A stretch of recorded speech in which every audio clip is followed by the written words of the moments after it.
این نقشه بازسازی راه جماعتی درقدی ноҳияи فرخور است. بر پایه آن راه اسفالتپوش و چاروغان کرده می شود. ولی نقشه را نه حکومت محلی بلکه صاحبکاران اجرا میکنند.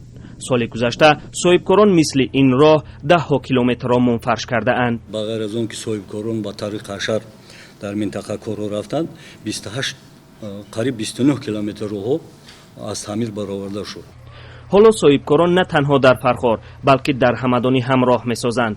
6 ماه پیش در شبکه‌های اجتماعی ساکنان ناحیه همدانی از بازسازی راه خبر دادند. در یک رویخطی که نشر شده است از کمک 10 نفر یاد می شود.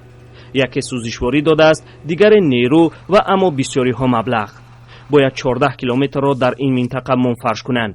راهی که چند دهه را به مرکز ناحیه و راهی اساسی می پیوندد. مینداری خود را برای این مردان صاحبکار میرسونم که سهم خود را در عبور کردن این وطن میهن گذاشته شدند.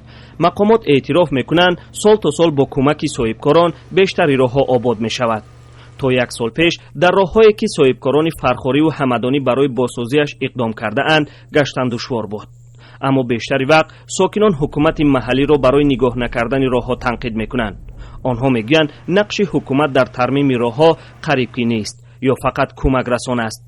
ولی در اداره راههای منطقه کӯлоб گفتند که سال گذشته صدها هزار سامانی برای بازسازی راهها جدا شده است. از حساب حکومت‌های محلی در سال 2023 2,277,000 مبلغ وارد شدگی خب 555 کیلومتر راه تعمیر کرده شدگی.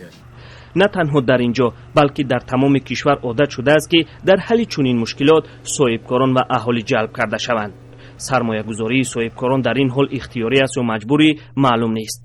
یک تاجر به شرط ذکر نشدن نامش گفت اگر در چنین طرح‌ها شرکت نکنند ممکن است مقامات برایشان مشکلات به وجود آورند.